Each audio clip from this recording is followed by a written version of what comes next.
Keyakinan kelas 10-2. 1. Segera mengirimkan tugas sesuai waktu yang diberikan. 2. Menghormati guru dan teman. 3. Selalu melaksanakan piket kelas sesuai jadwal. 4. Bertanggung jawab mengerjakan tugas sekolah. 5. Semangat dalam pelajaran. 6. Menjaga dan meletakkan barang sesuai dengan tempatnya. 7. Mengucap salam ketika masuk kelas. 8. Saling peduli, membantu dan bersukacita. 9. Berteman tanpa membedakan satu sama lain. 10. Hadir di sekolah tepat waktu. 11. Saling membantu sama lain. 12. Keluar masuk kelas dengan izin guru. 13. Selalu menjaga ketertiban di pelajaran dan membuat suasana kelas yang nyaman. 14. Angkat tangan atau meminta izin sebelum berbicara. Mari berdisiplin menuju kelas yang nyaman. Kesepakatan kelas 11. Saling mengingatkan tugas. 2. Aktif dalam pembelajaran di kelas. Solidaritas tinggi. Membuang sampah pada tempatnya. Semangat belajar.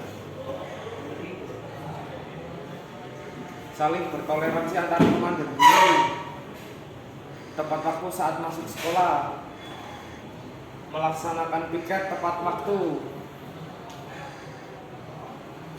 Saling membantu dan bekerja sama. Melaksanakan piket dengan baik. Menghormati dan menghargai guru maupun sesama teman. Menjaga kebersihan, kenyamanan, dan keamanan kelas. Membudidayakan membaca. Selalu mengerjakan tugas.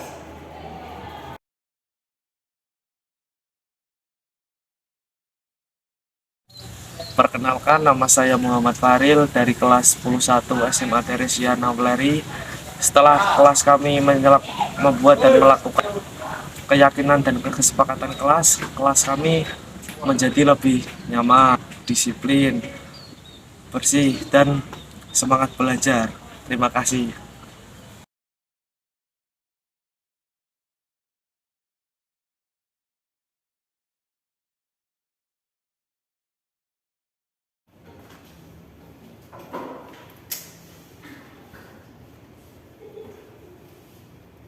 Kepada yang terhormat Suster Maria Martin Twiti Ariati, yang saya hormati Bapak Ibu Guru serta staf karyawan SMA Teresia Navleri, selamat pagi berkah dalam. Selamat pagi.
ada budaya lokal yang unggul yang kita perlu lestarikan, yang kita batinkan dan kita miliki, sehingga kita dapat memberi teladan bagi anak-anak dengan budaya positif khas Indonesia.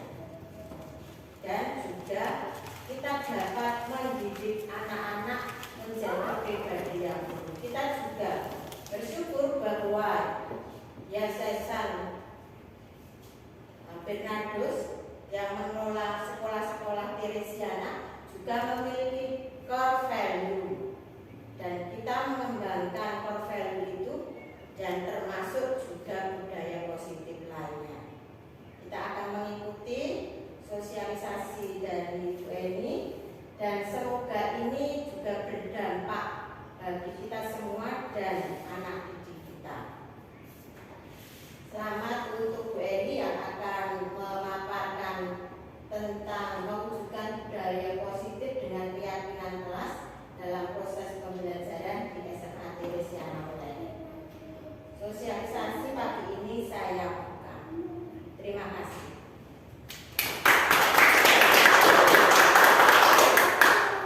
Terima kasih kepada Suster Maria Margaret Ariati. Acara selanjutnya adalah sosialisasi budaya positif modul 1.4 kepada beliau Ibu Eni Megawati. Saya persilakan. Terima kasih kepada moderator, Suster dan Bapak Ibu guru. Pertama-tama marilah kita panjatkan puji syukur dan kedatangan Yang Maha Esa yang telah melimpahkan rahmat taufik dan hidayahnya sehingga di pagi hari yang cerah ini kita dapat berkumpul bersama dalam acara sosialisasi modul 1.4 budaya positif program guru penggerak angkatan 7. Yang kedua, saya juga mengucapkan terima kasih kepada Suster dan Bapak Ibu yang telah berkenan dan mengizinkan saya untuk menyampaikan sosialisasi materi budaya positif yang sudah saya dapat. Sebelum kita masuk ke acara sosialisasi, ada beberapa pertanyaan pematik ya Suster Bapak Ibu. Setuju atau tidak setuju? Nanti tolong Bapak Ibu menjawab ya. 1. Hukuman dapat mendisiplinkan anak. Setuju. Pak Edo? Setuju. Setuju. Yang lain? Setuju. Hukuman dapat mendisiplinkan anak. Jawabannya nanti di tengah-tengah materi Bapak Ibu akan tahu apakah nanti hukuman dapat mendisiplinkan anak. Yang kedua, pemberian hukuman dengan hal positif seperti membaca atau membersihkan halaman sekolah dapat meningkatkan disiplin anak. Setuju juga. Dan ini memang sering kita lakukan ya, Suster Bapak Ibu ya. Kadang kalau ada anak yang terlambat masuk kelas, kita suruh membaca atau membersihkan halaman sekolah. Yang ketiga, memberi penghargaan dapat meningkatkan motivasi belajar anak. Setuju juga. Penghargaan dalam bentuk apa Bapak Ibu? Reward. Terus apa lagi? Ujian. Ujian. Apa lagi? Ucapan. Jempol. Tanda jempol. Terus dalam bentuk materi. Nilai. Dalam bentuk nilai. Kemudian kalau dalam bentuk hadiah bisa? Bisa. Pertanyaan pematik ini nanti akan terjawab dalam materi yang ada nanti. Kemudian topik budaya positif yang akan kami sampaikan itu ada 6, yaitu yang pertama disiplin positif dan nilai-nilai kebajikan universal. Yang kedua teori motivasi, hukuman penghargaan dan restitusi. Yang ketiga keyakinan kelas. Keempat kebutuhan dasar manusia dan dunia berkualitas. 5 adalah restitusi tentang 5 posisi kontrol. Dan yang keenam adalah tentang segitiga restitusi. Kita mulai bahas yang pertama adalah disiplin positif dan nilai-nilai kebajikan universal. Seperti yang tadi sudah disampaikan oleh Suster dalam pembukaan kita, memang budaya positif itu diperlukan dalam kelangsungan pembelajaran kita di sekolah. Dan sekolah kita juga sudah punya nilai-nilai kebajikan. Ya. Mari kita simak bersama apakah budaya positif dan nilai-nilai kebajikan yang sudah diterapkan di sekolah kita itu sesuai dengan yang diharapkan oleh pemerintah. Nah, sekarang mohon Bapak Ibu, kita akan ada perubahan paradigma dulu, ya, sebelum kita masuk ke budaya positif. Kegiatan kepala tangan ada A dan B. Nanti tolong Pak Kun sama Pak Edo, Bu Ari sama Bu Dia, Bu Vero sama Bu Tuti, Bu Dita sama Bu Ade ya. Nanti A dan B. Sobeklah secara kertas kecil. Tuliskan benda atau sesuatu yang sangat berguna untuk Anda. Letakkan di salah satu kanan Anda dan benda-benda atau sesuatu tersebut dengan segala daya. Jadi sama-sama Pak Edo yang menulis, ya, maka nanti Pak Gun akan berusaha untuk teman Anda B akan mencoba dengan sekuat tenaga dengan berbagai cara untuk meminta Anda memberikan benda tersebut. B bisa membujuk, mengancam, menghadik, merayu, menyuap, atau apa saja agar dapat membuka kepalan tangan Anda. Coba sekarang Bapak Ibu praktekkan. Nanti apa yang akan terjadi? Cari kertas saja. Cari kertas. Berarti sama berarti yang A berarti Bu Dita, nanti yang berusaha untuk membaca. Ya. Barang-barang bisa, kalimat bisa. Pokoknya sesuatu benda atau sesuatu yang sangat berharga.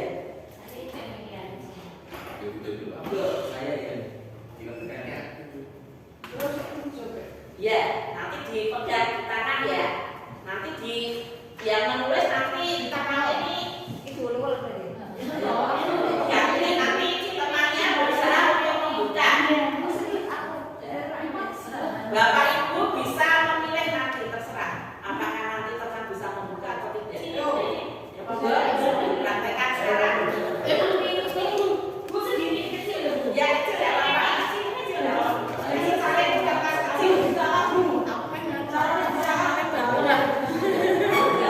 Nanti yang mau mencoba membuka bisa membujuk, mengangkat, menghadik, merayu.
dalam bukunya yang berjudul Kontrol Teori. Ya, itu dalam kontrol teori itu ada beberapa miskonsepsi tentang makna kontrol. Yang pertama adalah ilusi mengontrol murid. Ya, pada ilusi mengontrol murid itu pada dasarnya kita tidak bisa memaksa murid untuk berbuat jika murid tersebut memilih untuk tidak melakukannya. Seperti yang tadi Bapak Ibu praktekkan, kalau yang A itu kalau tidak mau membuka tangan sehingga temannya tidak bisa membuka kan bisa.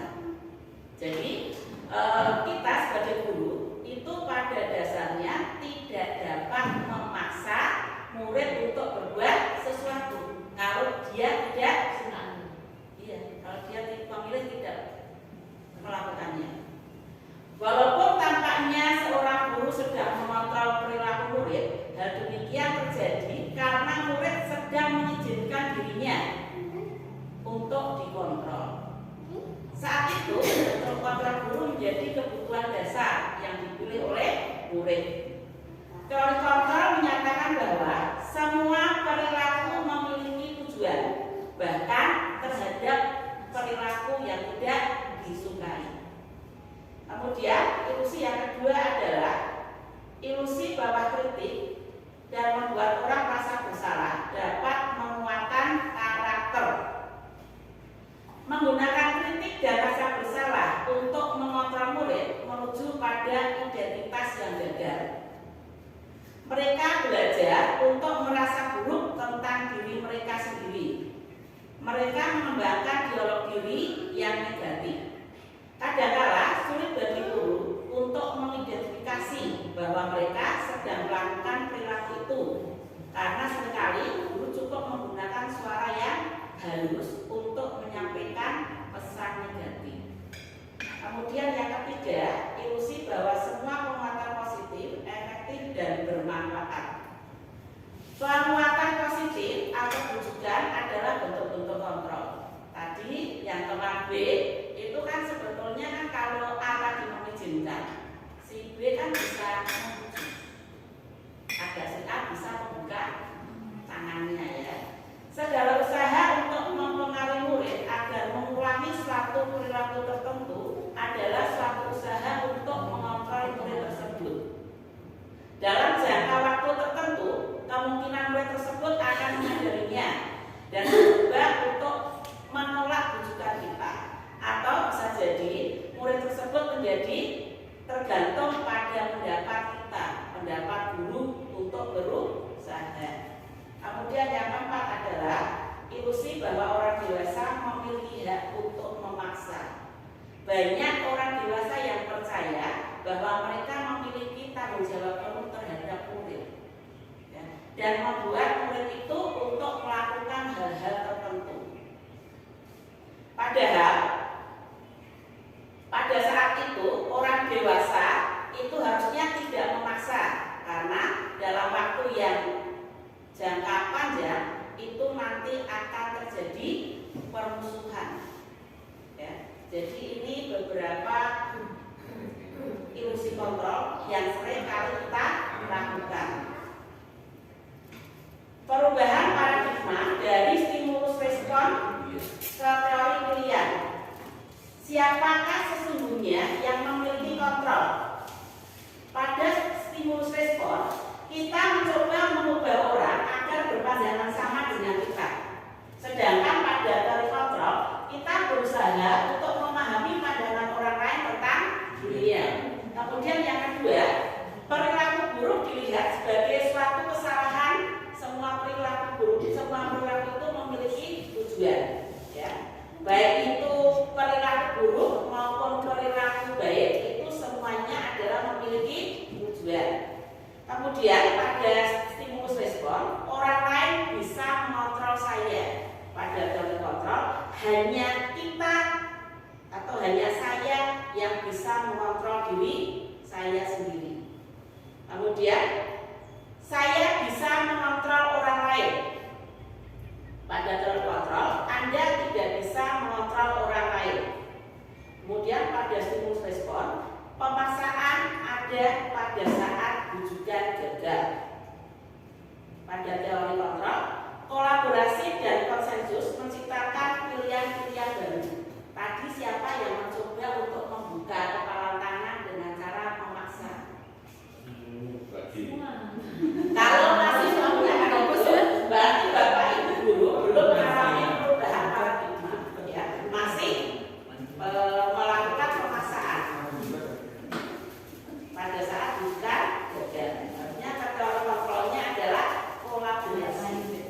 Kemudian pada stimulus respon itu model berpikirnya menang kalah.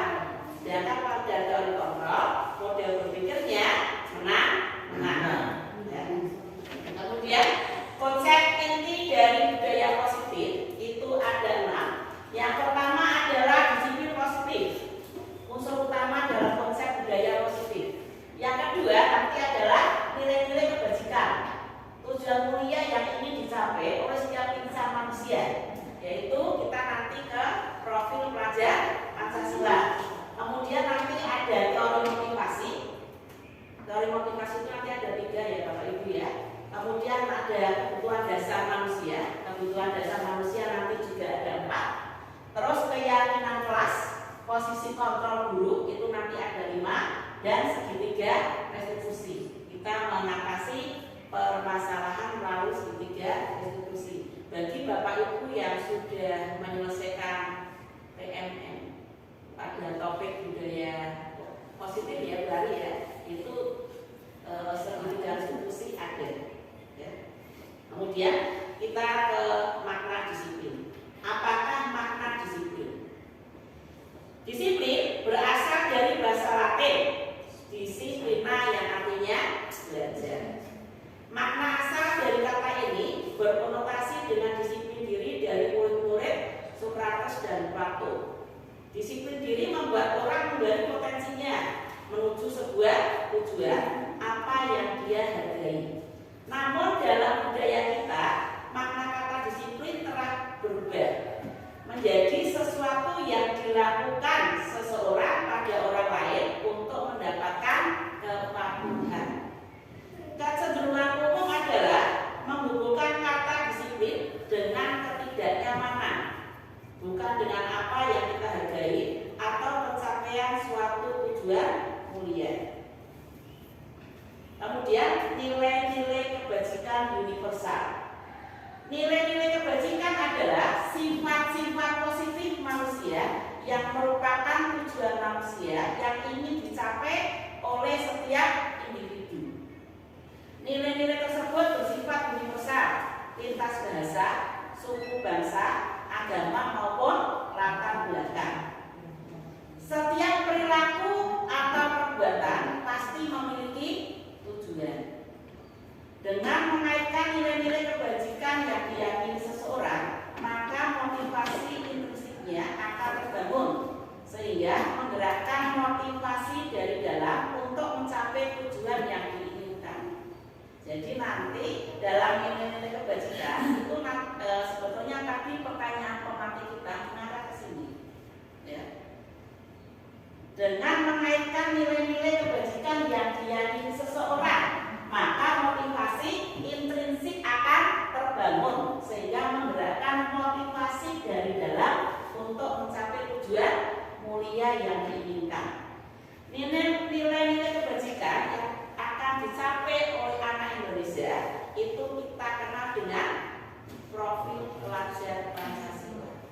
Beriman, bertakwa pada Tuhan Yang Maha Esa dan berakhlak mulia, berkebinekaan global, apalagi mandiri, bernalar kritis, kreatif, dan bergotong royong.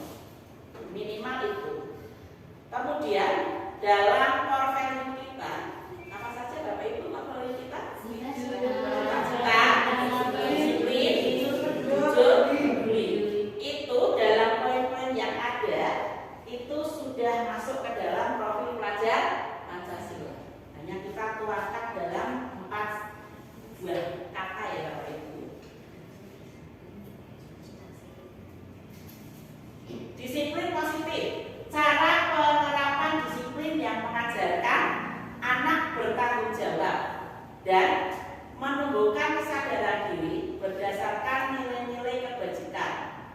Lebih ke arah disiplin diri yang dapat mengontrol diri dalam melakukan segala tindakan. Dapat membuat murid memahami dan menyadari tentang motivasi internal atau intrinsik, bukan akibat paksaan, ujian atau hukuman. Setidaknya pertanyaan pematih tadi sudah mulai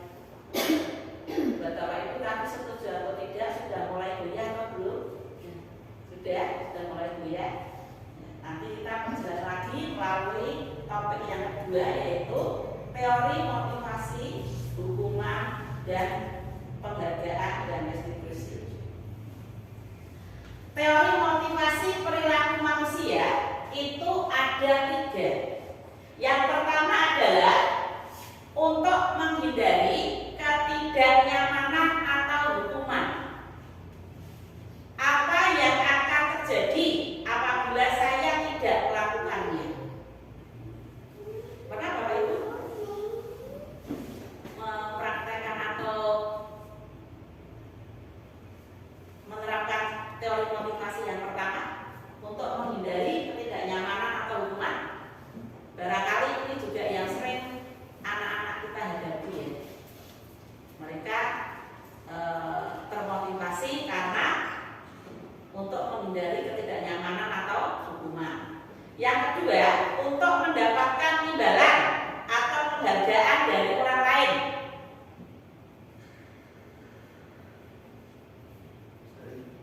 Ya, sering ya, untuk mendapatkan imbalan atau penghargaan dari orang lain. Mereka disiplin karena mengharap adanya imbalan atau penghargaan dari orang lain. Pertanyaan apa yang muncul di benak orang yang menggunakan teori motivasi yang kedua adalah apa yang akan saya dapatkan apabila saya melakukannya. Kedua teori ini untuk menghindari ketidaknyamanan atau hukuman dan untuk mendapatkan imbalan atau penghargaan dari orang lain itu termasuk ke dalam motivasi eksternal, itu dari luar faktor. Nah, motivasi yang dari dalam yang seharusnya kita miliki dan anak-anak kita miliki adalah motivasi yang ketiga, untuk menjadi orang lain yang mereka inginkan dan menghargai diri sendiri dengan nilai-nilai yang mereka percaya. Saya akan menjadi orang seperti apa bila saya melakukannya. Nah, dari 3 motivasi perilaku manusia, kita harapkan motivasi yang ada nanti pada anak-anak kita adalah motivasi internal, yaitu tujuan disiplin positif ya, untuk menjadi orang yang mereka inginkan dan menghargai diri sendiri dengan nilai-nilai yang mereka percaya. Kita harus menghindari hukuman dan pemberian penghargaan berlebihan agar meminimalisir motivasi internal dalam diri murid. Nah, sekarang sudah mulai terjawab ya Bapak Ibu pertanyaan pemantik tadi. Apakah dengan cara mendukung seperti membaca atau membersihkan sekolah itu dapat meningkatkan disiplin anak? Yang kedua, apakah dengan cara pemberian penghargaan atau imbalan itu juga bisa meningkatkan disiplin anak? Jadi tadi setuju atau tidak sekarang Bapak Ibu? Ya. Ternyata teori motivasi itu harusnya yang ketiga, motivasi internal. Mereka termotivasi, mereka disiplin karena menghargai diri mereka sendiri, bukan dari orang lain, bukan karena dia menghindari hukuman, bukan karena ingin mendapat imbalan atau penghargaan. Sebetulnya, nah ini merdeka menurut Diajar Dewantara. Merdeka itu artinya tidak hanya terlepas dari perintah, akan tetapi juga cakap memerintah diri sendiri. Itu yang dikatakan orang merdeka. Dia bisa cakap dalam membuat atau memerintah diri sendiri. Nah, ini Bapak Ibu, kenapa motivasi anak itu untuk mendapatkan penghargaan atau imbalan dari orang lain itu termasuk di hukum. Jadi sebetulnya ketika kita memberi penghargaan atau imbalan kepada orang lain, sebetulnya kita mendukung mereka. Bahwa penghargaan Dalam arti meminta atau membujuk seseorang melakukan sesuatu untuk memenuhi suatu tujuan tertentu dari orang yang meminta atau membujuk. Dorongannya eksternal dan akan ada faktor ketergantungan. Beberapa dampak dari penghargaan itu adalah: 1. Pengaruh jangka pendek dan jangka panjang. Penghargaan efektif jika kita menginginkan seseorang melakukan sesuatu yang kita inginkan dalam jangka waktu pendek. Jika kita menggunakan penghargaan lagi dan lagi, maka orang tersebut akan bergantung pada penghargaan yang diberikan serta kehilangan motivasi dari dalam. Jika kita mendapatkan penghargaan untuk melakukan sesuatu yang baik, maka selain kita senantiasa berharap mendapatkan penghargaan tersebut, kita pun menjadi tidak menyadari bahwa tindakan baik yang kita lakukan, kita tidak menyadari sebetulnya. Ya. Jadi penghargaan itu nanti akan berpengaruh pendek dalam jangka pendek dan jangka panjang. Orang yang selalu kita beri penghargaan, nanti mereka akan termotivasi untuk memperoleh penghargaan. Padahal itu adalah faktor eksternal. Kemudian yang kedua adalah penghargaan menghukum. Jelas ya Bapak Ibu? Ini menghukum karena apa? Anak itu nanti termotivasi hanya untuk mendapatkan penghargaan. Jika dia tidak mendapat penghargaan, nanti kemungkinan besar dia akan menjadi malas. Saya tidak memperoleh penghargaan. Yang ketiga adalah penghargaan mengurangi ketepatan. Karena apa? Dari riset itu diperoleh dalam suatu percobaan, sekelompok anak laki-laki berusia sekitar 9 tahun diminta untuk melihat gambar-gambar wajah yang ditampilkan di layar, dan mereka harus memberitahu jika wajah-wajah tersebut sama atau berbeda. Gambar-gambar tersebut hampir sama. Beberapa dari mereka diberi penghargaan dalam bentuk uang jika jawaban mereka benar, dan jika mereka salah, mereka tidak diberi penghargaan. Nah, ini nanti akan berpengaruh pada anak yang tidak bisa menjawab, sehingga mereka bisa minder. Makanya penghargaan itu akan mengurangi ketepatan. Kemudian yang keempat adalah penghargaan tidak efektif. Suatu penghargaan adalah suatu benda atau peristiwa yang diinginkan yang dibuat dengan persyaratan. Saya akan memberi kamu jika kamu bisa. Tapi kalau kamu tidak bisa, maka saya tidak akan memberi penghargaan kepada kamu. Sehingga itu dinilai tidak efektif. Anak nanti termotivasi hanya supaya dia bisa mendapat penghargaan. Kalau tidak, nanti motivasinya dia menjadi turun atau rendah. Kemudian yang ketiga, penghargaan merusak hubungan.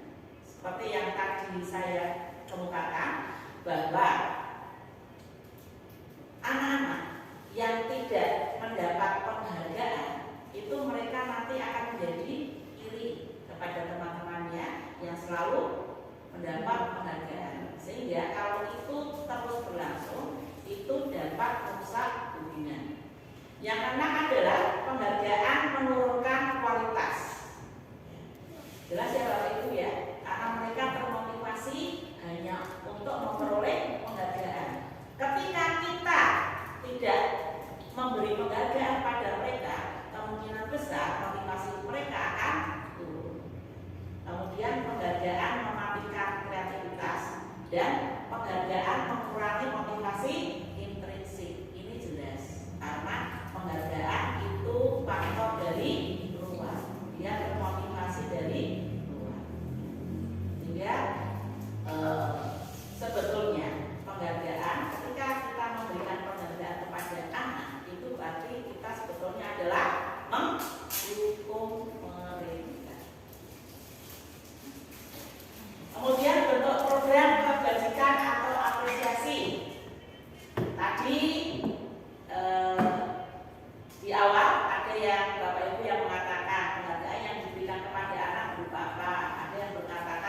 ujian ya. Terus apa lagi Bapak Ibu tadi? Selain ujian, jempol ya. Dalam memberikan apresiasi atau pengakuan perlu diingat beberapa hal. Satu, beri pengakuan secara khusus. Dua, beri pengakuan secara pribadi.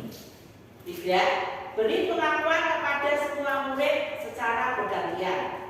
Empat, beri pengakuan secara konsisten dan fokus pada proses.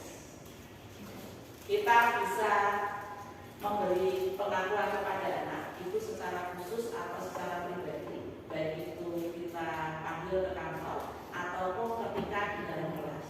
Dan perlu kita ingat juga untuk menghindari adanya hubungan yang merusak. Nanti kita juga secara bergantian itu memberikan pengakuan kepada semua murid. Jadi anak-anak yang tadinya motivasinya rendah, ketika kita beri pengakuan kepada mereka, itu mereka akan terangkat motivasi. Dan harapan kalau mereka sudah termotivasi, maka nanti dia tingkat disiplinnya akan lebih tinggi.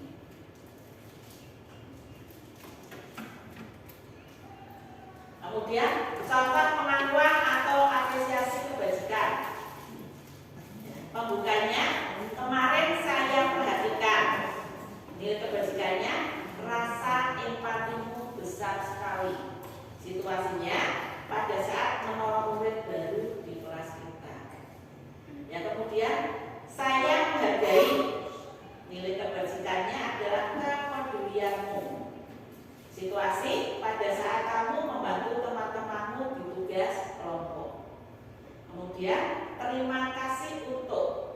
Nilai kebajikannya rasa tanggung jawabmu. Situasinya pada saat kamu memungut kertas-kertas yang berserakan di lantai.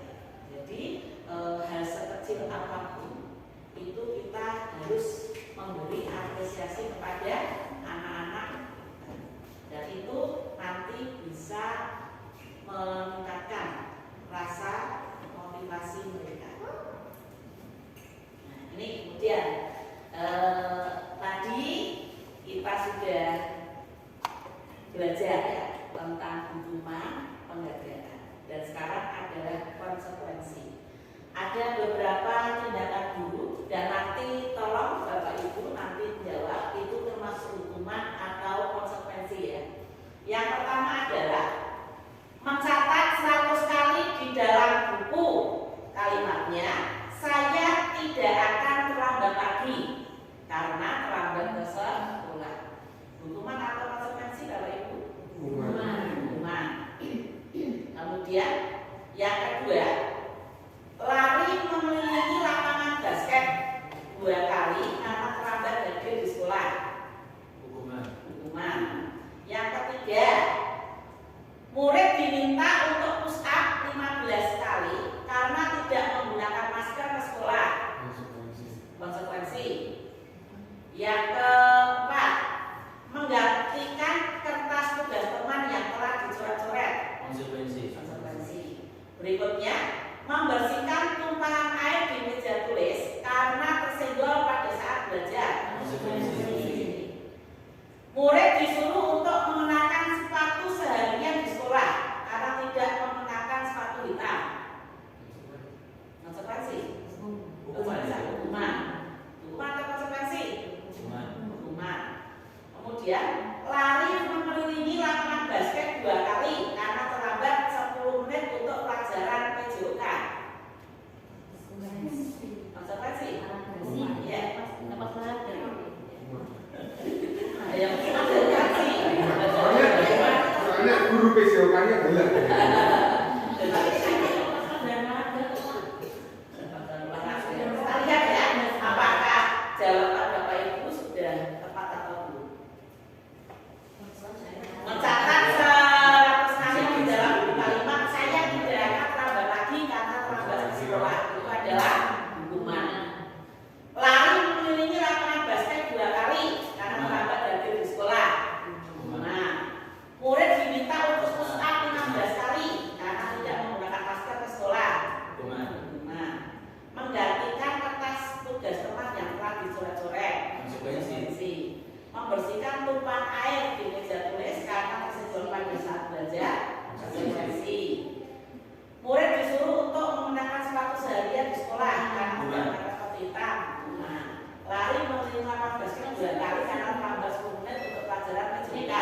Hukuman mendorong anak menyakiti diri sendiri.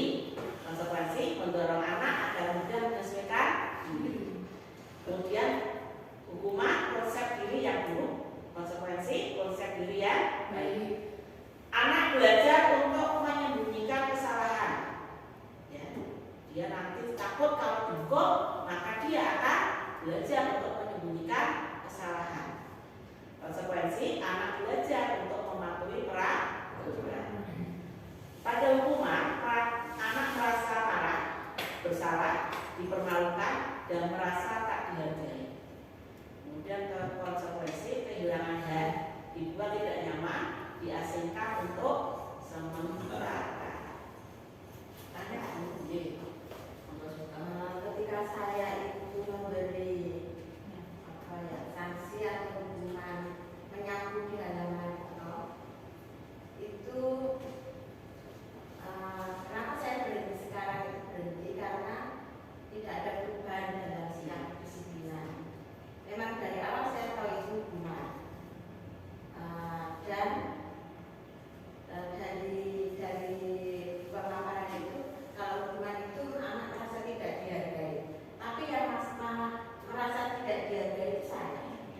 Karena masalahnya begini, anak-anak itu ketika disuruh nyapu sekali itu, yang kedua kali itu tidak usah disuruh, saya yang berdiri diam. Anak-anak saya nyapu suster, langsung juga sapu nyapu. Lalu sampai bosan aku membawa terus. Lagi kan yang merasa tidak dihargai saya sebenarnya. Tidak anak-anak saya kita hargai, jadi mau sedih. Jadi kesel apa namanya bersih halamannya. Tapi itu apa karena memang anaknya yang apa ya keras kepala atau begitu. Ya, terima kasih Mbak. Memang ini kadang sebelum saya dapat materi tentang budaya positif, maka kadang kalau ada yang melanggar peraturan sekolah yang bahasa ibu dan suster ya, itu kita beri hukuman. Ya.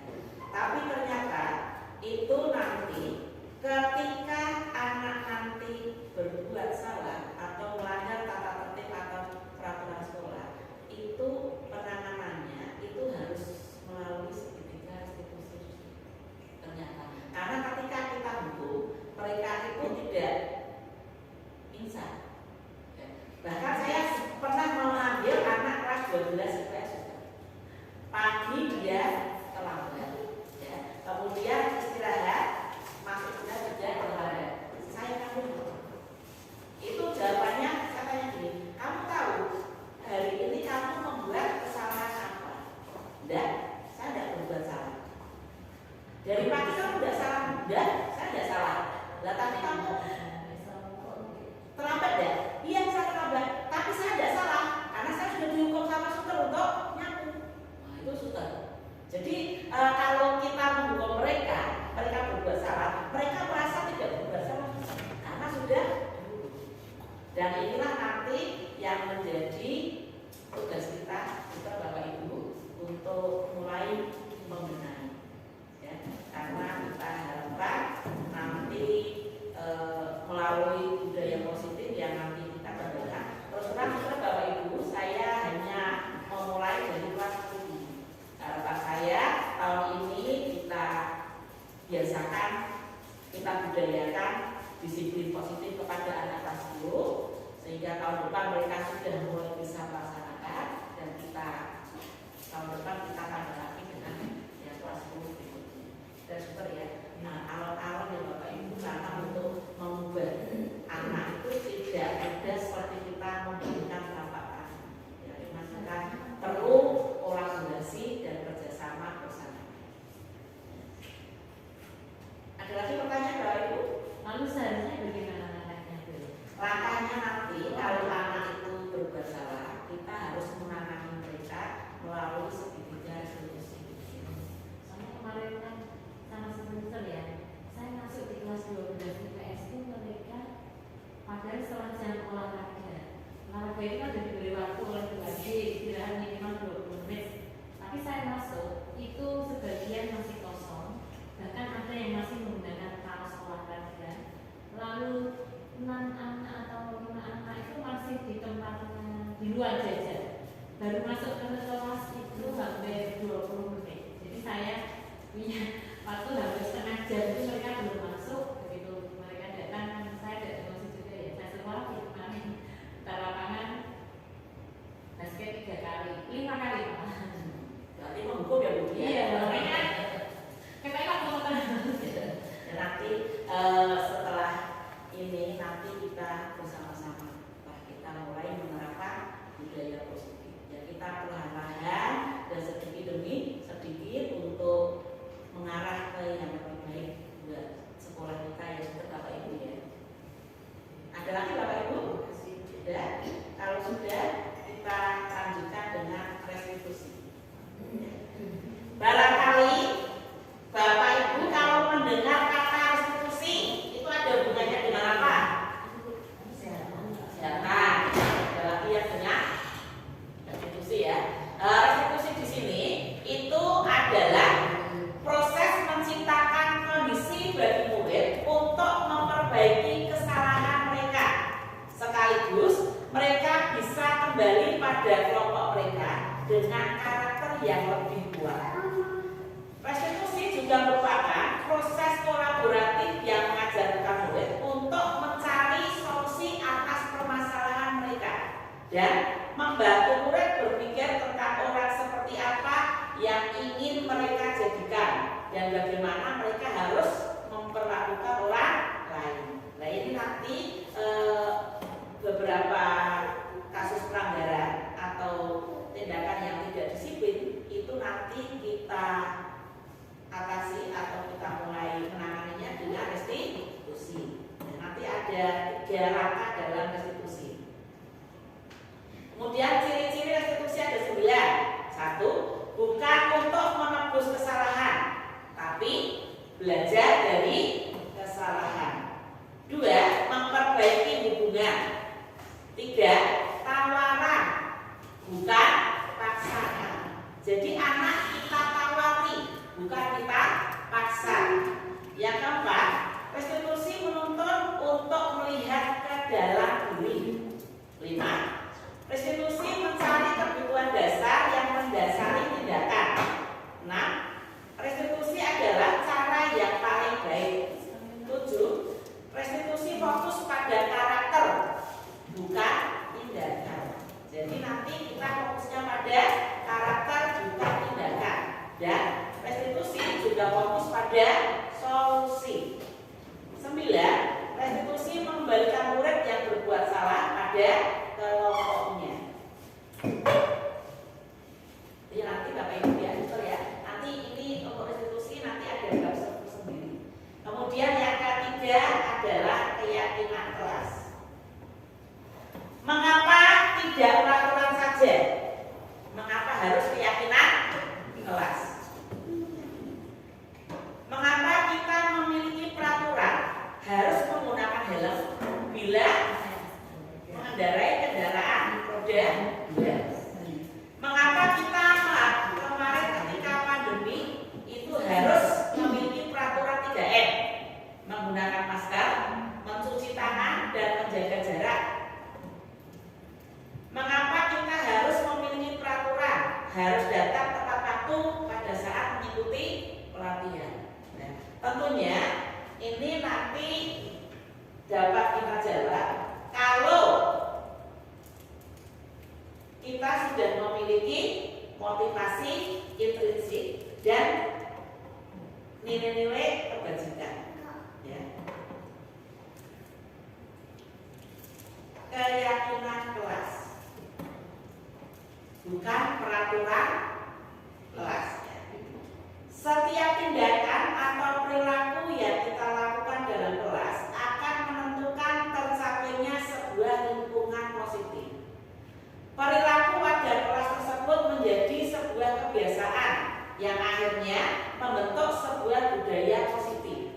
Untuk terbentuknya budaya positif, pertama-tama perlu diciptakan dan disepakati keyakinan-keyakinan atau prinsip-prinsip dasar antara para warga sekolah. Keyakinan kelas disusun berdasarkan masukan murid dan kemudian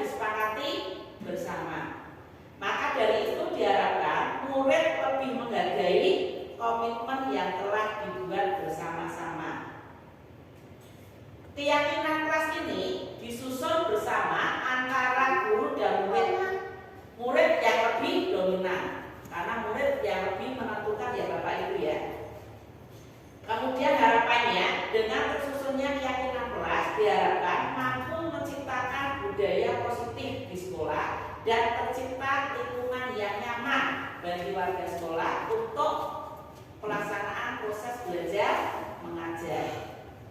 Beberapa contoh keyakinan kelas: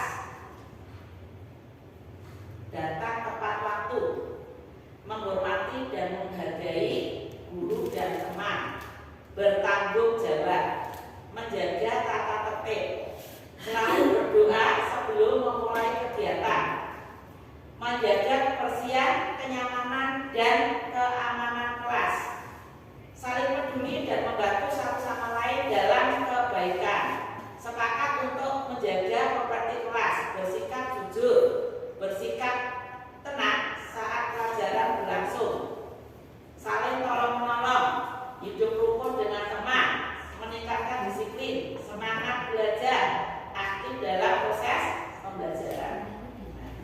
Kemudian nanti dalam kegiatan pendalaman keyakinan kelas itu ada kegiatan tampak seperti atau tidak tampak seperti. Ya. Berpikir positif itu tampak sepertinya berdoa dengan guru, ataupun belajar dan menyimak guru, menjaga kebersihan dan lingkungan, berbicara dengan sopan santun. Tampak tidak sepertinya berdoa dengan tidak khusyuk, tidak mendengarkan guru dan asyik tak asyik. Itu kemudian nanti ada juga badan tampak seperti tabelnya. Jadi nanti kita kalau mendengar satu orang berbicara, yuk saya bantu, kita bisa selesaikan ini bersama. Boleh saya pindah? Kalau terlihat berempati terhadap perasaan orang lain, mendengarkan dengan seksama, berbagi, berperilaku tersenyum ramah, memberikan salam. Nah kemudian kegiatan pendalaman keyakinan kelas juga bisa dilihat tugas saya dan tugas kamu. Tugas saya sebagai guru dan tugas kamu sebagai murid. Ya. Nanti bisa kita laksanakan ketika kita membuat keyakinan kelas. Saya sudah membuat keyakinan kelas super Bapak Ibu, ya, untuk kelas 10 A dan B. Nah kemudian ini Bapak Ibu, kalau peraturannya selalu kembalikan guru ke tempatnya. Keyakinan kelasnya apa? Kemudian dilarang mengganggu orang lain. Hadir sekolah 15 menit sebelum pembelajaran dimulai. Dilarang melakukan kekerasan. Dilarang menggunakan narkoba, bergantian atau menunggu giliran, gunakan masker, jangan berlari di kelas atau koridor. Apakah bentuk keyakinan kelasnya Bapak Ibu? Ribon? Bentuk keyakinan kelasnya adalah kalau kita menginginkan anak-anak untuk selalu mengembalikan diri ke tempatnya, maka keyakinan kelasnya adalah tanggung jawab. Ya.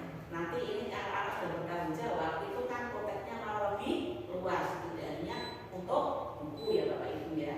Kemudian dilarang mengganggu orang lain, keyakinan kelasnya menghormati orang lain. Hadir di sekolah 15 menit itu bisa menghormati orang lain atau kita sudah berkomitmen untuk itu ya. Dilarang melakukan keselamatan, bisa keselamatan kekerasan, bisa keselamatan atau menghormati orang lain. Dilarang menggunakan narkoba, itu kesehatan. Itu ya Bapak Ibu ya, kalimatnya harus kalimat yang positif. Memang keyakinan kelas itu abstrak daripada peraturan kalimatnya. Guru berperan dalam mewujudkan terbentuknya keyakinan kelas berdasarkan kesepakatan antara guru dan murid. Keyakinan kelas berupa pernyataan universal yang mudah diingat dan dipahami oleh semua warga kelas. Pernyataan keyakinan kelas biasa dibuat dalam bentuk positif.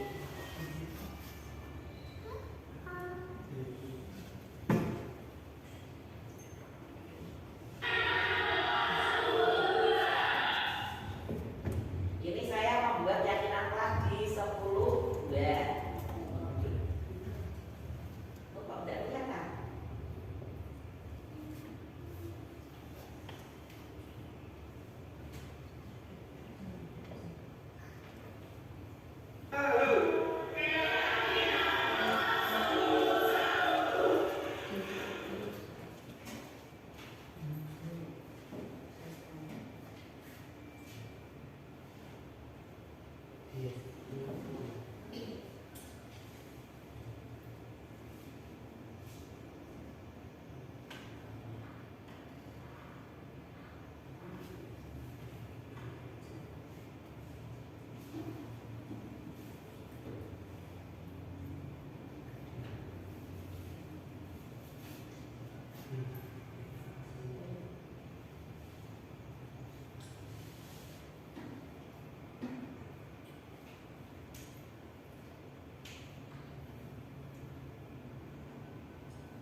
ada kesepakatan kelas di kelas 10.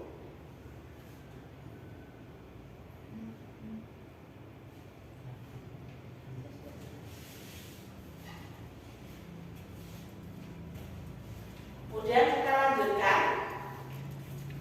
Yang berikutnya adalah kebutuhan dasar manusia dan dunia berkualitas. Ada 5 kebutuhan dasar manusia, yaitu survival, bertahan hidup, love and belonging, kasih sayang dan rasa diterima. Kemudian fun, kesenangan. Yang keempat adalah freedom, kebebasan, dan yang kelima power, penguasaan.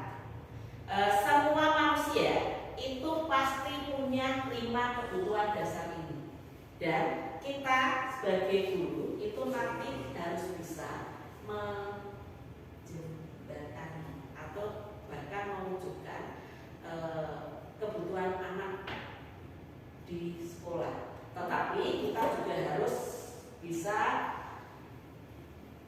membimbing mereka supaya mereka tidak merasa lebih power. Aku punya kebutuhan ini, maka aku harus bisa memenuhinya. Tapi harus kita bimbing karena semuanya itu punya kebutuhan dasar.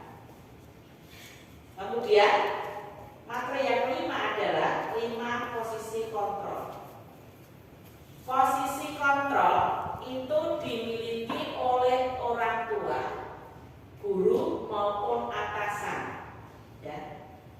Ada 5 posisi kontrol kita, yaitu sebagai penghukum, yang kedua membuat orang merasa bersalah, yang ketiga teman, yang keempat pemantau, dan yang kelima adalah manajer. Minimal posisi kontrol yang harus kita miliki adalah teman dan pemantau. Harapan kita posisi sebagai manajer. Pada posisi kontrol sebagai manajer, guru berbuat sesuatu secara bersama murid itu dengan mempersilahkan murid mempertanggungjawabkan perilakunya dan mendukung murid agar dapat menemukan solusi atas permasalahannya sendiri. Posisi manajer mengacu pada restitusi yang dapat menjadikan murid sebagai manajer bagi dirinya sendiri, sehingga tercipta identitas positif atau berhasil pada diri murid. Pada posisi penghukum, itu biasanya seorang penghukum bisa menggunakan hukuman fisik maupun verbal. Orang-orang yang menjalankan posisi penghukum senantiasa mengatakan bahwa sekolah memerlukan sistem atau alat yang dapat lebih menekan murid-murid lebih dalam lagi. Biasanya kalau kita sebagai posisi penghukum, kita akan katakan patuhi aturan saya atau awas. Kamu selalu saja salah. Selalu, pasti selalu. Kamu yang terakhir menyelesaikan tugas. Itu beberapa kata kita sebagai guru kalau kita posisinya penghukum. Kemudian kalau kita posisinya sebagai membuat orang merasa bersalah. Pada posisi ini biasanya guru akan bersuara lebih lembut. Pembuat rasa bersalah akan menggunakan keheningan yang membuat orang lain merasa tidak nyaman, bersalah atau rendah diri. Kata-kata yang keluar dengan lembut akan seperti, Ibu sangat kecewa sekali dengan kamu. Berapa kali Bapak harus memberitahu kamu ya? Gimana coba kalau orang tua kamu tahu kamu berbuat seperti ini? Itu biasanya kalimat yang dikeluarkan oleh membuat orang merasa bersalah. Kemudian pada posisi teman, guru pada posisi teman tidak akan menyakiti murid, namun akan tetap berupaya mengontrol murid melalui persuasi. Posisi teman pada guru bisa negatif maupun positif. Positif di sini berupa hubungan yang baik terjalin antara guru dan murid. Guru pada posisi teman menggunakan hubungan baik dan humor untuk mempengaruhi ayolah demi Bapak ya. Ayo ingat, bantuan Bapak selama ini apa? Tolong demi Ibu. Kamu jangan berbuat seperti itu. Itu biasanya posisi kontrol sebagai teman. Kemudian yang keempat, posisi pemantau. Memantau berarti mengawasi. Pada saat kita mengawasi, kita bertanggung jawab atas perilaku orang-orang yang kita awasi. Posisi pemantau berdasarkan pada peraturan dan konsekuensi. Dengan menggunakan sanksi atau konsekuensi, kita dapat memisahkan hubungan pribadi kita dengan murid. Sebagai seorang yang menjalankan posisi pemantau, pertanyaan yang muncul kalau kita menggunakan posisi pemantau adalah peraturannya apa ya? Apa yang telah kamu lakukan? Sanksinya atau konsekuensinya apa? Yaitu untuk pemantau. Kemudian manajer. Nah, posisi manajer inilah yang nanti kita harapkan sebagai posisi kontrol kita. Pada posisi manajer itu guru berbuat sesuatu bersama murid, mempersilahkan murid mempertanggungjawabkan perilakunya, mendukung murid untuk mencari solusi atas permasalahannya. Ini yang kita harapkan. Kemudian suster, Bapak Ibu, ini ada beberapa pertanyaan. Ya, kita lihat nanti posisinya, posisi kontrolnya apa. Saya kecewa sekali dengan kamu. Membuat orang merasa bersalah. Membuat orang bersalah. Kamu tidak pernah benar melakukannya. Membuat orang merasa bersalah. Ayolah, lakukan demi Bapak Ibu. Teman. Apakah kamu mau mendapatkan stiker bintang hari ini? Biasanya kalau kita menyuruh anak itu nanti yang bisa nanti Ibu beri stiker bintang. Teman. Terus bagaimana kamu bisa menyelesaikan masalah ini? Teman. Kamu selalu paling akhir.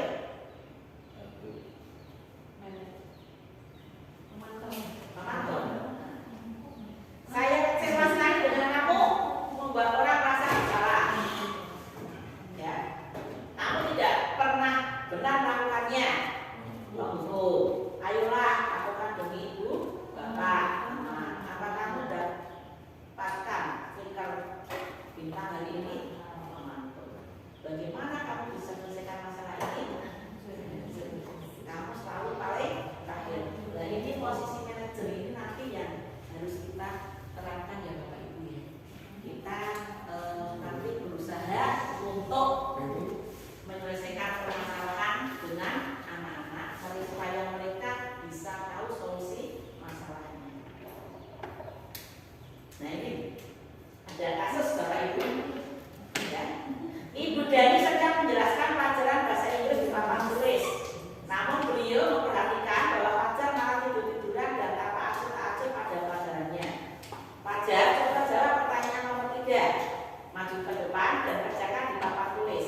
Fajar pun tanpa merasa maju ke depan dan sesampai di depan papan tulis Fajar hanya diam terpaku sambil memegang buku bahasa Inggrisnya dan memainkan speaker di tangannya. Ayo Fajar, makanya jangan tidur-tiduran. Lain kali perhatikan. Sudah sana duduk kembali. Kira-kira siapa yang bisa? Fajar pun kembali duduk di bangkunya. Hal seperti ini sudah seringkali terjadi pada Fajar, seperti tidak memperhatikan, acuh tak acuh, dan nilainya pun tidak terlalu baik untuk mata pelajaran bahasa Inggris. Pada saat ditegur oleh Ibu Dani, Fajar hanya menjawab, tidak tahu Bu.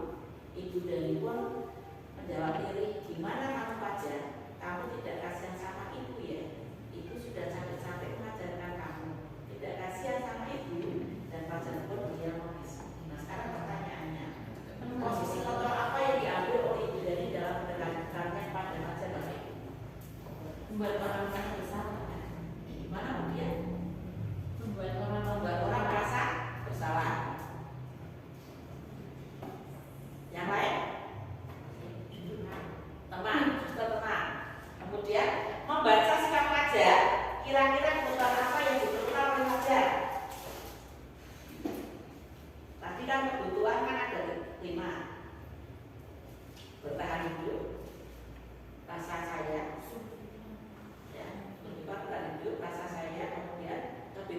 freedom, kesenangan, fun, dan power, penguasaan. Kebutuhan apa yang dibutuhkan pelajar? Kasih sayang. Kemudian yang ketiga, bila mana Ibu Dani mengambil posisi pemantau, apa yang akan dilakukan oleh beliau? Bapak Ibu, apa yang akan dilakukan kalau posisinya pemantau?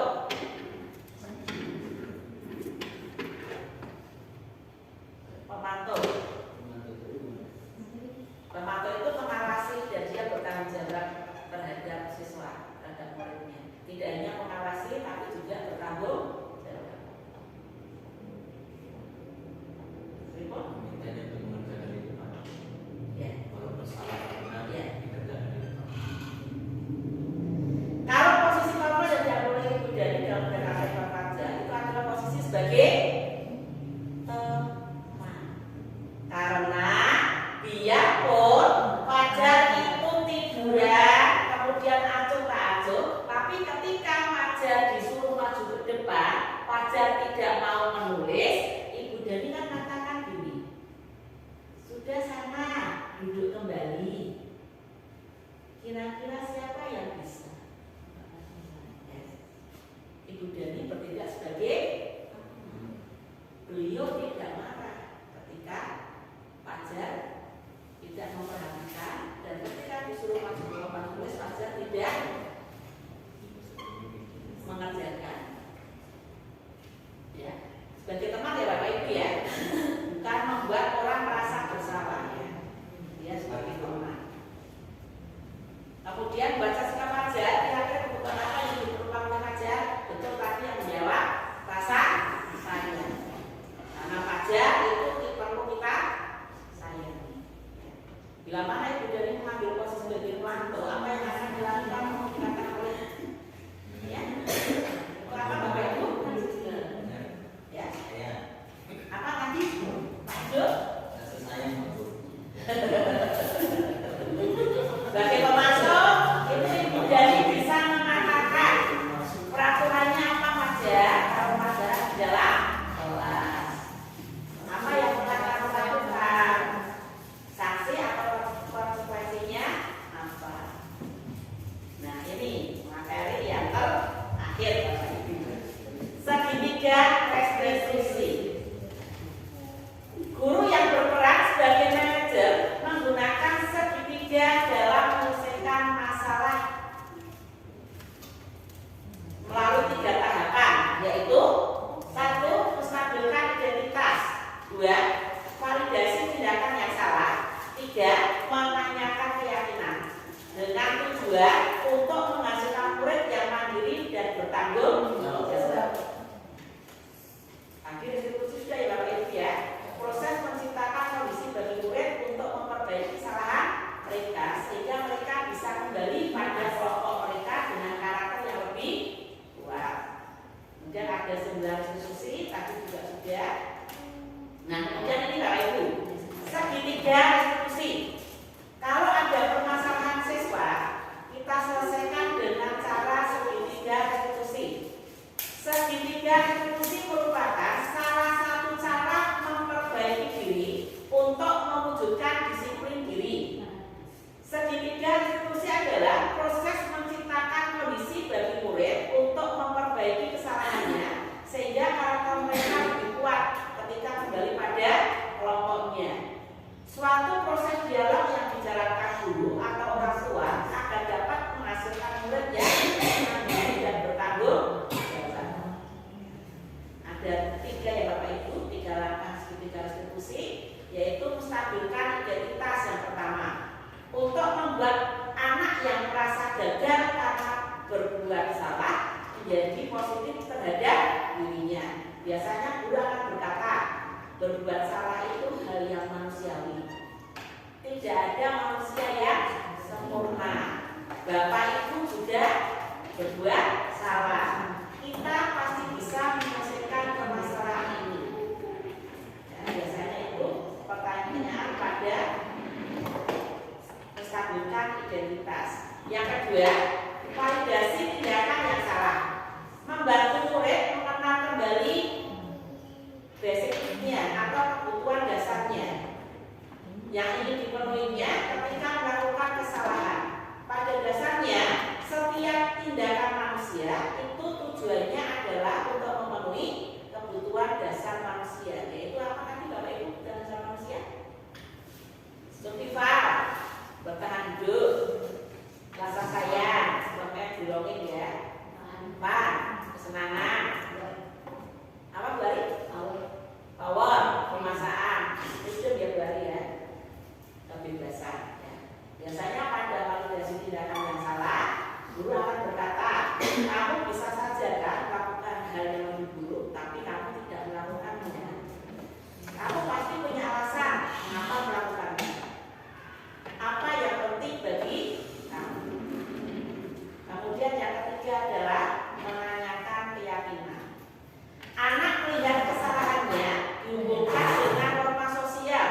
dan nilai-nilai yang mendasari manusia berinteraksi dengan orang lain.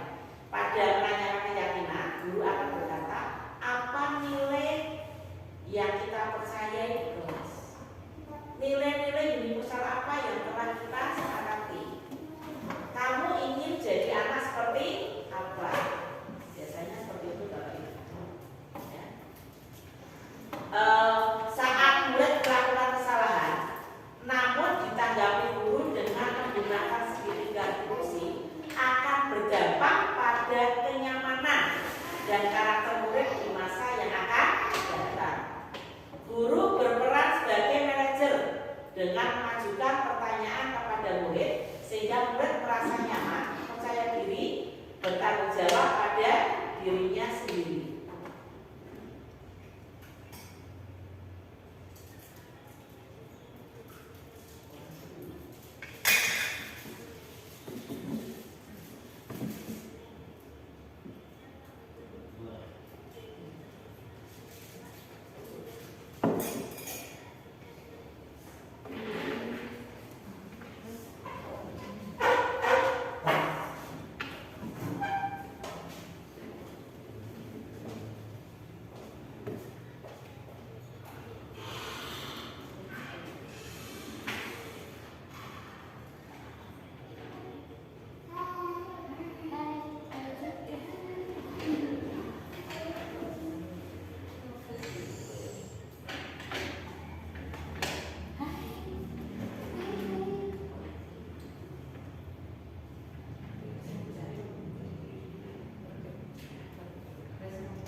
Kemudian berikutnya adalah seorang guru yang baik harus memiliki kemampuan dalam mewujudkan budaya positif di sekolah. Budaya positif tersebut dapat dijalankan dengan menerapkan konsep-konsep inti seperti disiplin positif, memahami motivasi perilaku manusia berkaitan dengan hukuman dan penghargaan, restitusi, kemudian posisi kontrol guru, pembuatan keyakinan kelas, dan penerapan segitiga fungsi dalam penyelesaian masalah.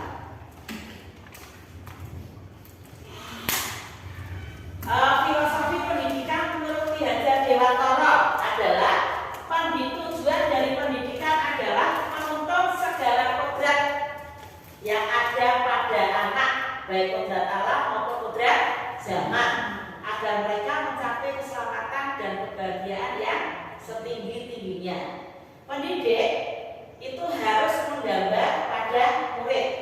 Pendidik harus berpihak pada murid sesuai dengan minat dan bakat kemampuan murid.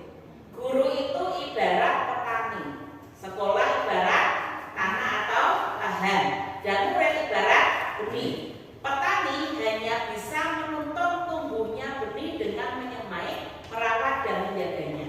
Kalau petani itu menanam jagung, maka petani itu tidak bisa mengubah jagung menjadi padi. Yang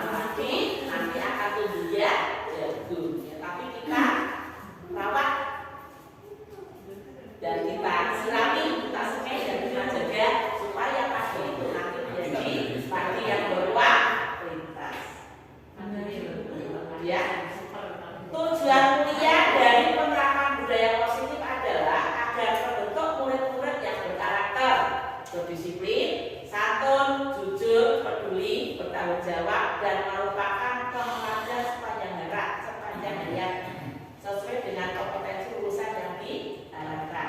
Budaya positif menimbulkan rasa aman dan nyaman pada murid dalam proses pembelajaran. Budaya positif dapat mendorong murid untuk berpikir, bertindak, dan mencipta sebagai proses memerdekakan dirinya sehingga murid lebih mandiri dan bertanggung jawab. Yang ini Bapak Ibu, intervensi 30 detik. Ya. Intervensi ini bisa membantu murid kembali ke tujuan semula dengan cukup singkat dan dengan cara non-konfrontatif. Pertanyaan yang diajukan biasanya dikemukakan oleh seorang pemandu dan user. Ya. Apakah kamu ingin berbuat lebih baik? Itu biasanya kita nanti tanyakan kepada murid kita. Apakah saat ini kamu sudah menjadi orang yang sedang kamu inginkan? Apakah kamu bisa mengubah kegiatan atau perilaku kamu saat ini menjadi sikap yang lebih membantu? Apakah wajar membuat kesalahan? Bisakah kita memperbaikinya? Apakah yang kamu lakukan saat ini sesuai? Ini beberapa pertanyaan intervensi. Nanti bisa kita sampaikan kepada anak ketika kita menjalani posisi kontrol sebagai apa? Pemantau dan manajer. Nah, demikianlah Bapak Ibu untuk materi budaya positif. Adakah pertanyaan?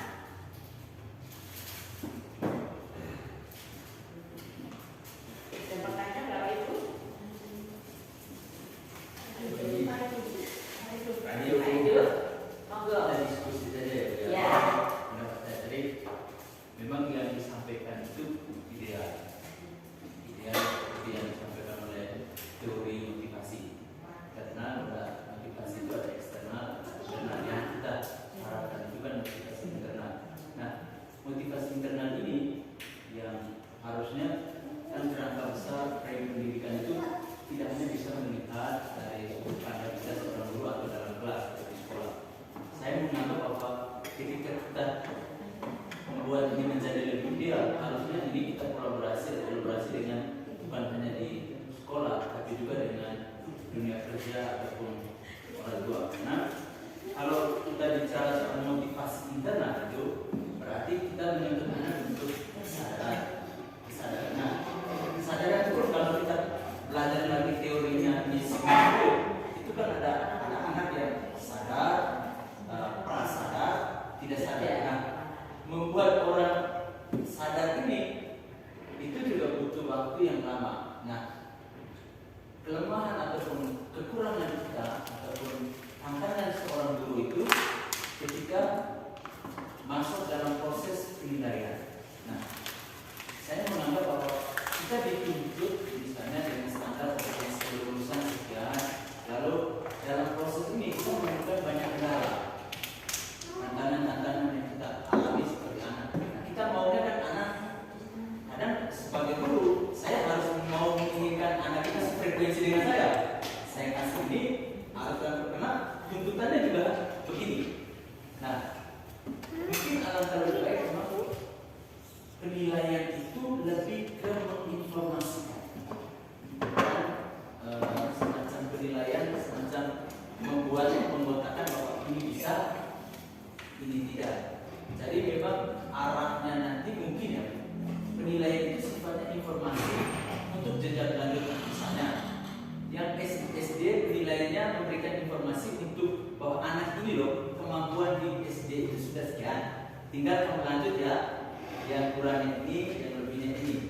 Mungkin akan begitu. Nah, persoalannya muncul misalnya kita mau mendidik anak kita kan tidak mungkin dengan posisi anak-anak kita seperti ini. Idealnya seperti itu kan mungkin sangat tidak mungkin, akan sangat susah. Nah, ketika mereka keluar dari sini, tuntutan dunia kerja ataupun pendidikan lebih tinggi tidak seperti yang kita harapkan. Kita masih semaksimal kita hanya sekian, ini masih proses, tetapi di atasannya kita, maksudnya pendidikan lanjutan, dia nggak melihat itu lagi.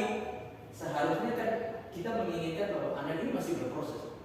Kami yakin bahwa ini jangka panjang akan berhasil, tetapi di tangan kita baru sekian dan prosesnya baru sekian. Tapi kita sudah dituntut dari misalnya universitas nggak mau misalnya mereka punya standar ini ya kita, karena kita bingung juga mau menentukan apa, kita hanya sebatas kemampuan kita seperti ini, anak kita masih proses. Karena kalau saya membuat kesimpulan ini kan untuk jangka panjang, penguatan karakter untuk jangka panjang, tetapi kita dituntut dengan nilai jangka pendek seperti masuk perguruan tinggi, masuk dunia kerja. Kalau seandainya ini kita sinkronkan mungkin bisa, tetapi kalau kita untuk nilai jangka pendek memang agak susah, karena apalagi kita belum bicara soal ketika anak itu masuk dalam satu kelas, teori ini interpersonal sosial juga sudah masuk. Kita bikin yang ini dengan cara yang ini bisa terpengaruh, yang ini juga. Nah itu memang agak sangat berat, tetapi tujuan kalau ini tujuan yang untuk jangka panjang harusnya di luar juga harus berperan, perguruan tinggi juga harus bisa melihat perkembangan anak, karena kita tidak mungkin sesuai dengan yang seideal mungkin. Karena saya yakin kalau kita mengikuti pola ini untuk nilai jangka panjang kita berhasil, tapi untuk nilai jangka pendek kita mungkin belum bisa berhasil. Terima kasih. Terima kasih Pak Edul. Memang untuk budaya positif yang ditanamkan kepada anak kita itu maksud yang agak lama, jangka panjang, bukan yang jangka pendek. Dan kita mulai itu melalui kurikulum kita sudah berubah, yaitu kurikulum merdeka. Karena kita ingin kembali seperti filosofi pendidikan menurut Diajar Wirantono, yang dimana tujuan pendidikannya itu adalah menuntut segala kodrat yang ada pada anak, ya, baik kodrat alam maupun kodrat zaman, agar mereka mencapai keselamatan dan kebudayaan setinggi-tingginya. Dan kita juga harus pembelajaran itu atau pendidikan itu harus berpusat pada murid. Ya. Nah, pertanyaan Pak Edo memang betul ya Pak Edo, karena yang di tingkat bawah SD, SMP, SMA itu mulai kita untuk kurikulum merdeka. Ya. Di dalam kurikulum merdeka itu satu, tidak ada KKM-nya, kriteria kebutuhan minimal. Kita sudah mulai pendidikan itu mulai berpihak kepada murid atau berpusat pada murid. Ya, kita sudah mulai. Hanya memang tidak ada sinkron dengan yang lain seperti perguruan tinggi dan dunia usaha. Mereka memang masih mengharapkan yang bisa kerja atau yang bisa masuk kuliah itu standarnya adalah nilai. Padahal nanti kurikulum kita itu nilai itu sesuai dengan kemampuan anak. Kita harus percaya bahwa anak itu mempunyai keunikan dan karakteristik masing-masing. Nah, kita berharap nanti pemerintah, Mas Menteri juga sudah mengeluarkan program Merdeka Mengajar. Ya, dari perguruan tinggi itu nanti juga akan diterjunkan ke sekolah-sekolah. Memang butuh waktu yang agak lama supaya budaya positif itu terbentuk. Tetapi melalui budaya positif inilah nanti keselamatan dan kebahagiaan anak didik kita itu akan terjadi. Dan harapan kita adalah anak-anak kita, pelajar Indonesia itu minimal nanti karakternya adalah karakter profil pelajar Pancasila. Mereka menjadi manusia yang berkarakter dan berkualitas. Dan itu memang butuh waktu yang lama. Dan disinilah peran kita sebagai guru dan pendidik untuk menyiapkan mereka menjadi generasi emas. Tanpa kita itu mereka nanti agak susah untuk mewujudkan. Dan monggo, suster, bapak ibu, mari kita bersama-sama untuk bekerja sama, sepakat dan berkolaborasi dalam mewujudkan budaya positif, terutama di lingkungan sekolah.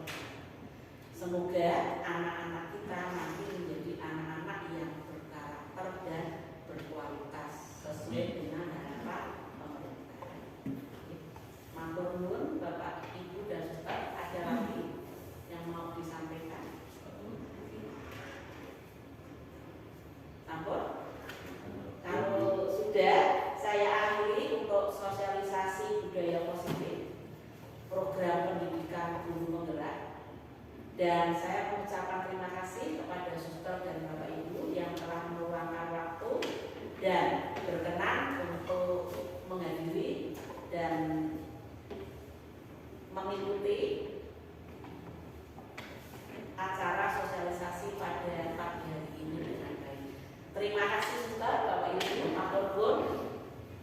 Sudah memaparkan tentang budaya positif dan ini memperkaya kita semua. Semoga apa yang disampaikan Bu Eni juga nanti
Perkenalkan, nama saya Gracia Febriani Safira Taboy, kelas 10 dari SMA Teresiana Wuleri.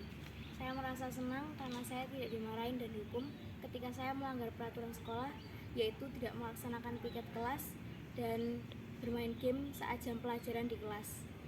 Saya diberi arahan dan cara memperbaiki kesalahan saya tersebut. Terima kasih Bu Eni.